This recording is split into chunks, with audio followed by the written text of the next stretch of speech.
Big blue salute to the champions in Florida who are getting behind the Gulf Coast Hope Spot. Those are some well-earned kudos from world-renowned oceanographer Dr. Sylvia Earle on the exciting designation of Florida's Gulf Coast as the newest Blue Hope Spot. So here to tell us exactly what that means are some of the folks that worked tirelessly to make this happen. I know all of you did. So we have Ray Bouchard, Vicki Love, and Tracy Love Tippin. Welcome. Great to see all of you. Thank you. Nice to meet you. So what exactly are Hope Spots? What's the significance of that designation? So Hope Spots are a worldwide initiative that was started by Dr. Sylvia Earle as part of her Mission Blue organization. And they're all about special places of the ocean that are critical to the health of the overall ocean. And they're also about empowering individuals and communities to take care of their own portions of the ocean. So you're all part of Blue Green Connections, and because of your hard work, we got this special designation in our Florida Gulf Coast area. So what went into getting that designation? I mean, we've got a lot to brag about here, but you're talking about all the conservation efforts of different organizations. Well, part of it is gathering information and supporters throughout the state that want to acknowledge that this is important for us, and it is. Our economy, the health of the oceans, the fish, everything that lives in it that supports our economy, recreational fishing and so forth is vital. So we did a lot of research. We got in touch with a lot of the organizations here locally, like Mote Marine and Tampa Bay Estuary Program and several other agencies that deal with the research that's been going on for over 62 years. And we gathered the information, put it into these forms that we submitted to the Mission Blue Hope Spot Council.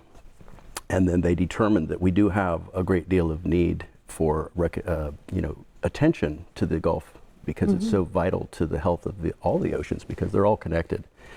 And then that information gets compiled, and so it becomes a real need to take action. And to highlight. And so just to be clear, our Florida Gulf Coast Hope Spot, where does that run? From where to where?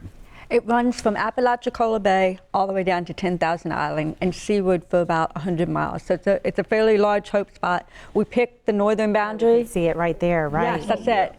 Yeah, we picked the northern boundary for the oyster reefs that are up in Apalachicola Bay. They're in the process of being restored and researched.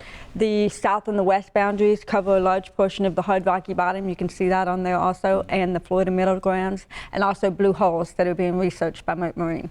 And so you see all this research taking place, the education in this area, but also you have 100+ endangered species that are thriving here along our coast because of those efforts, right? Yes. So we have some other things to brag about under that category as well. Definitely, definitely. Yeah, and to bring hope, just to let the public know, from 1950 we had a serious decline in seagrass beds due to the population that was coming here so quickly.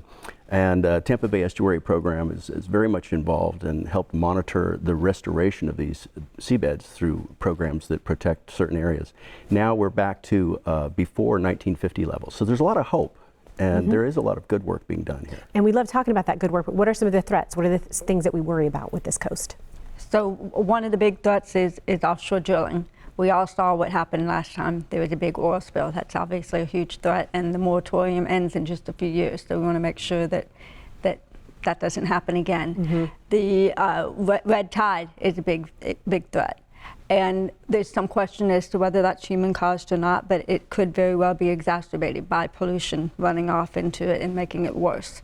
So climate change, sea level rise, ocean acidification, there are a whole host of threats. All concerning, right? Yes. I want to get to Tracy, because what we're doing now, what you're doing now, I should say, to celebrate this designation is having some really cool events taking place in Dunedin. And then there's a tie-in. Yes. There's a reason it's Dunedin. Yes, absolutely. Yes, Dr. Sylvia Earle is from Dunedin. She has a home in Dunedin and grew up there on the waters of St. Joseph Sound. So Dunedin is a special place to Sylvia, and it's also where we are all from.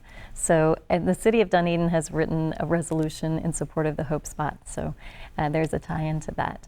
We will be celebrating this with a weekend full of festivities, October 25th and 26th, starting at the historic Fenway Hotel overlooking St. Joseph Sound, where we'll have speakers from local organizations, including many that we mentioned here, as well as Dr. Sylvia Earle herself. So she will be our keynote speaker.